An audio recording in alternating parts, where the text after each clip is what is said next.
আচ্ছা, এই পাতাটাকে কি আপনারা চিনেন? এই পাতাটিকে আপনারা কি বলেন বা আপনাদের আঞ্চলিক ভাষায় কি বলে আমার আসলে জানা নেই।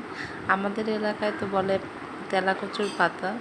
তো আজকে আপনাদের দেখাবো তেলাকুচুর পাতা ভর্তা। তো এর জন্য নিতে হবে তেলাকুচুর পাতা, রসুন, পেঁয়াজ, মরিচ আর পরিমাণ মতো লবণ, একটু পানি নিয়ে তার মধ্যে তেল দিয়ে এগুলো দিয়ে সেদ্ধ করে নিতে হবে। তারপর এগুলো একসাথে নিয়ে পাটায় ভালো মতো বেটে নিতে হবে।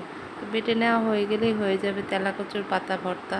তো কে কে তেলাকুচুর পাতার ভর্তা খেয়েছেন অবশ্যই আমাকে কমেন্টের মাধ্যমে জানাবেন। আর যারা খাননি যেভাবে বলেছি ঠিক সেভাবে করে খাবেন, অনেক মজা লাগে ভর্তাটা। আর কাদের এলাকায় কি কি বলা হয় সেটা অবশ্যই কমেন্টের মাধ্যমে আমাকে জানাবেন। আর আমার ভিডিও যদি আপনাদের ভালো লেগে থাকে অবশ্যই লাইক, কমেন্ট আর সাবস্ক্রাইব করবেন। আর অবশ্যই আমার পাশে থাকবেন। আজকে এই পর্যন্ত। আল্লাহ হাফেজ।